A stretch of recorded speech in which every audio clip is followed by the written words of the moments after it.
राहुल गांधी जी से निवेदन करता हूं मैं।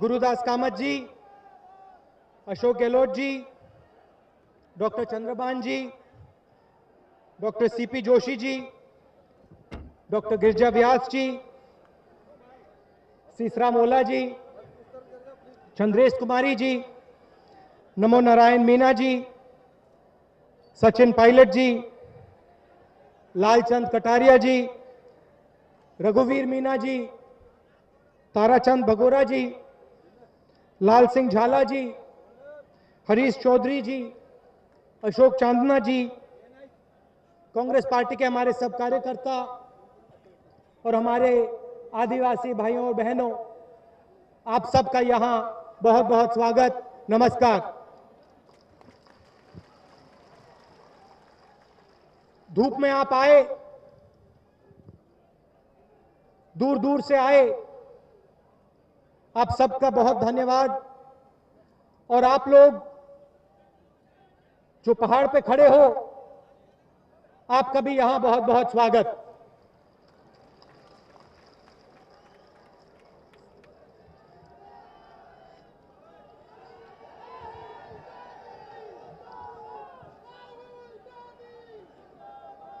आजकल राजनीति में दो तरीके की सोच है। एक कांग्रेस पार्टी की सोच है और दूसरी हमारे विपक्ष की सोच है। थोड़ा सा मैं इसके बारे में आपको बताना चाहता हूं। विपक्ष कहता है कि इंफ्रास्ट्रक्चर बनना चाहिए, सड़कें बननी चाहिए, पुल बनने चाहिए, एयरपोर्ट बनने चाहिए। और उनकी सोच है कि अगर हमने एयरपोर्ट बना दिया, सड़कें बना दी, हवाई जहाज चला दिए, तो ये देश आगे चला जाएगा। हम इस बात को मानते हैं। हमारा भी कहना है कि जरूर सड़कें बननी चाहिए, हवाई जहाज चलने चाहिए, रेल आनी चाहिए, पुल बनने चाहिए। मगर हम एक और बात कहते हैं। हमारा यह कहना है कि इंफ्रास्ट्रक्चर के साथ जो आम आदमी है, जो गरीब आदमी है, जो आदिवासी है, दलित है, जिसके पास पैसा नहीं है, भूखा है, उसकी भी मदद होनी चाहिए। और हम कहते हैं कि सिर्फ सड़कों से, हवाई जहाजों से, रेलगाड़ियों से यह देश आगे नहीं जाएगा। यह देश जब आगे जाएगा जब जो लोग उन सड़कों को बनाते हैं, उन पुलों को बनाते हैं, उन रेलगाड़ियों को चलाते हैं, उनके पेट में जब तक खाना नहीं होगा, जब तक उनके पास दवाई नहीं होगी, तब तक ये देश आगे नहीं चलेगा। ये फर्क है हम में और उनमें। अब देखिए, बड़ी बड़ी बातें होती हैं और विपक्ष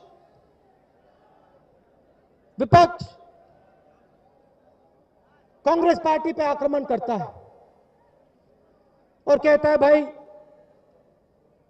कांग्रेस पार्टी ने ये किया, कांग्रेस पार्टी ने वो किया। मैं आपको एक कहानी बताना चाहता हूं। इसके बारे में मेरी क्या सोच है वो आपको बताने के लिए। हजारों साल पहले हिंदुस्तान में गुरु शिष्य की परंपरा होती थी। सही बात है, होती थी ना। तो एक गुरुजी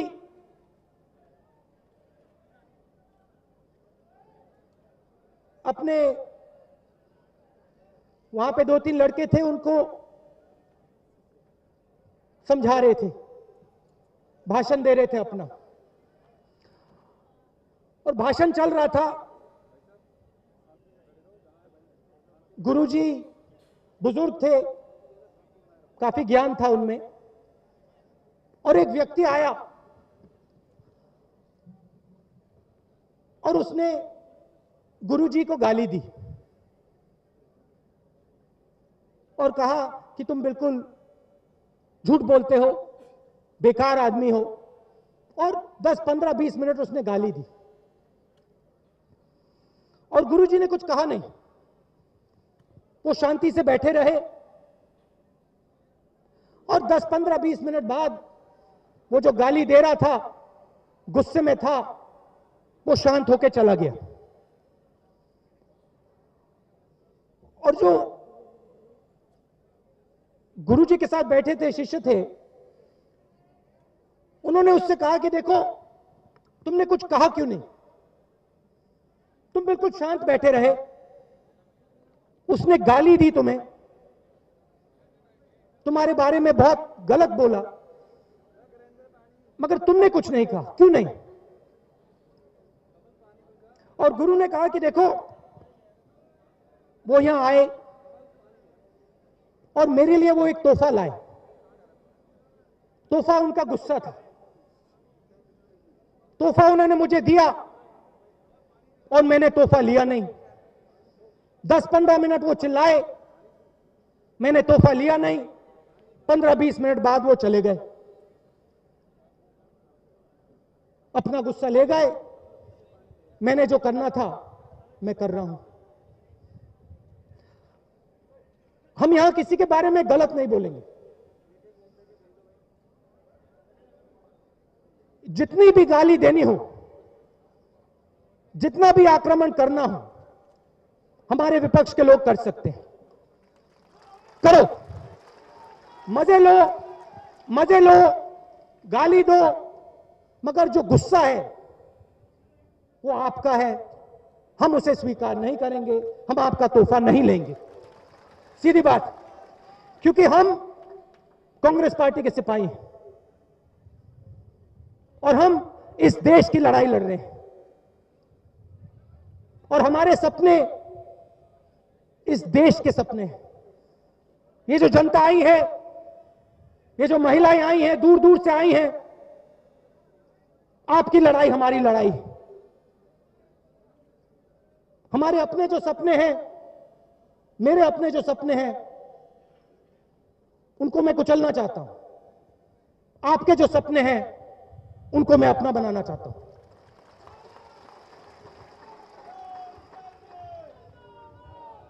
अब मैं थोड़ा आपके बारे में कहना चाहता हूं।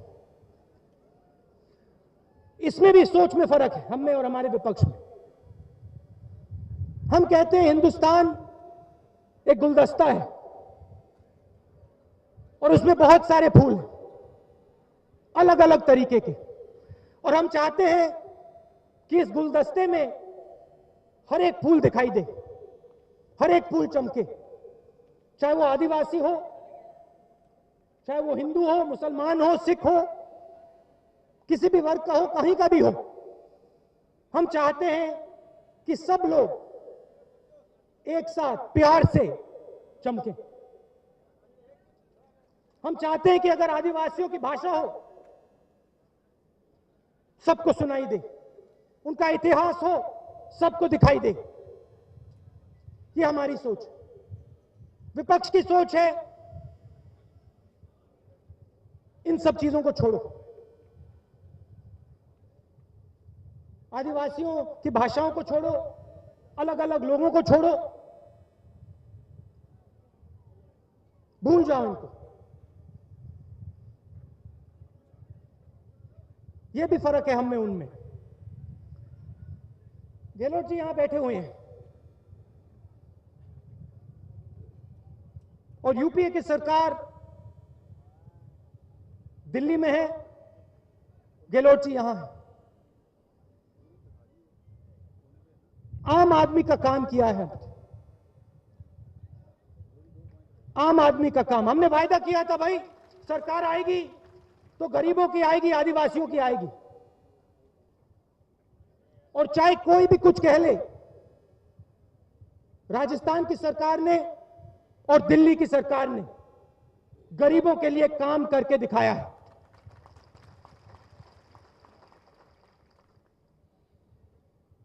बहुत काम किए हैं, दो तीन के बारे में आपसे कहना चाहता हूं। सबसे बड़ा काम रोजगार योजना, जहां करोड़ों लोगों को हमने गारंटी करके काम दिया। विपक्ष के लोग पार्लियामेंट में कहते थे भाई इसके लिए पैसा कहां से आएगा, हमसे पूछते थे पार्लियामेंट हाउस में पैसा कहां से आएगा। हमने काम करके दिखाया और करोड़ों लोगों को फायदा मिला। चले जाइए, छोटे से छोटे गांव में चले जाइए, पूछ लीजिए और लोग आपको बताएंगे कि कांग्रेस पार्टी ने हमें रोजगार दिया, इज्जत दी। अब उससे भी बड़ा काम किया हमने, भोजन का अधिकार का बिल पास किया।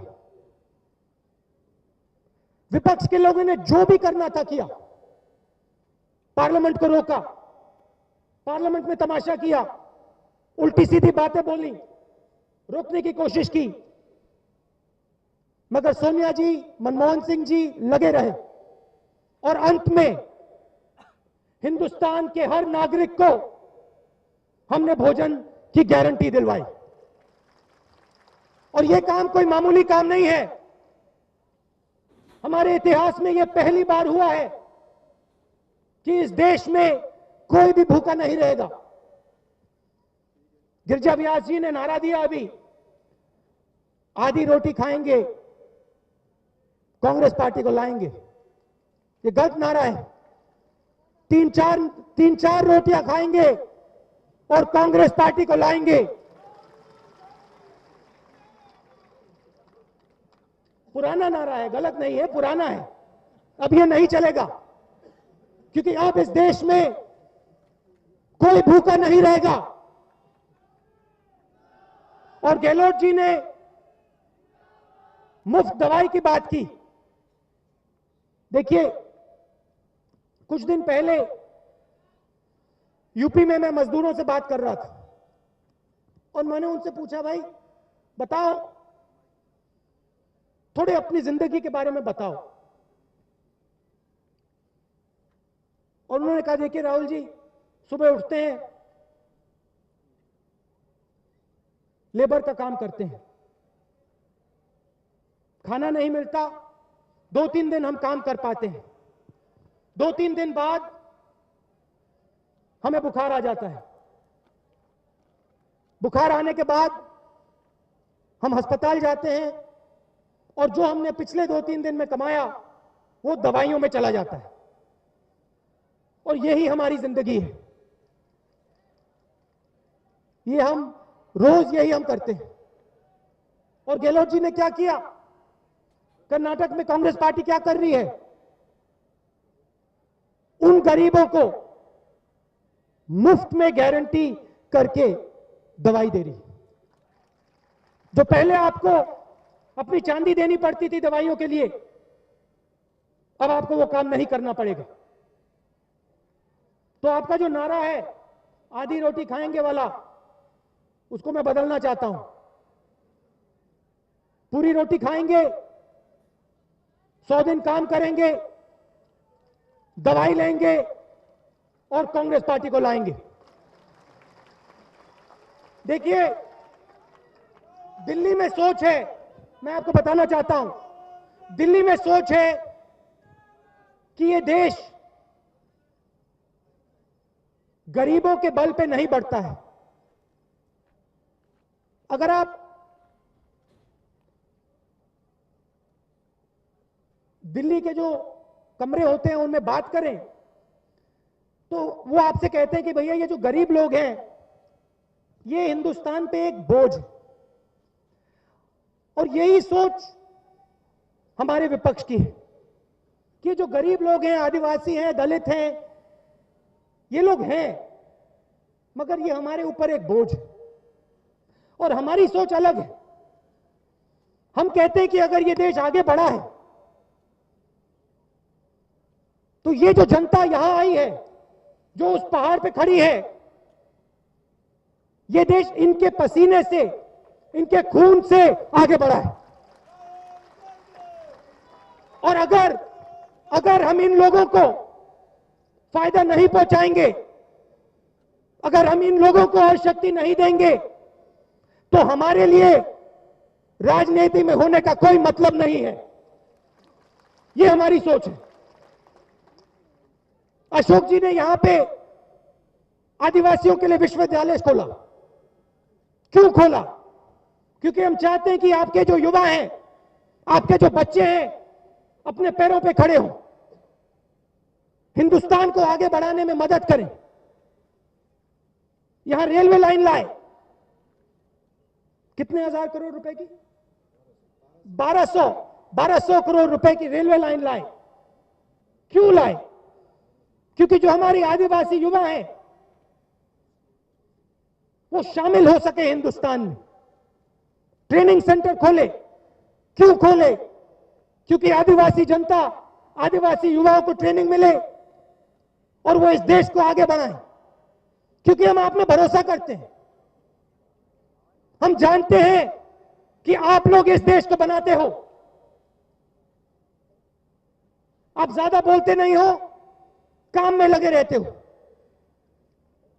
मगर आपकी शक्ति इस देश को बढ़ाती है। आपके बिना यह देश आगे नहीं बढ़ सकता है, सीधी बात है। और हम अपने विपक्ष से इसलिए विरोध करते हैं क्योंकि हम आप में भरोसा करते हैं। अब आप देखिए, उड़ीसा में न्यामगिरी पहाड़ था। उस पहाड़ की पूजा करते थे आदिवासी लोग। बड़े उद्योगपति ने वहां जाकर कानून को नहीं देखा। बीजेपी और बीजेडी की सरकार थी, कानून को नहीं देखा, सीधा जमीन हड़प ली। हम गए, आपकी लड़ाई लड़े, आपकी जमीन है। कम से कम अगर आपकी जमीन है तो आपसे पूछना चाहिए, भैया आप क्या सोचते हो इसके बारे में? सही बात है, गलत बात? पूछना तो चाहिए ना। कोई बड़ा आदमी होता है,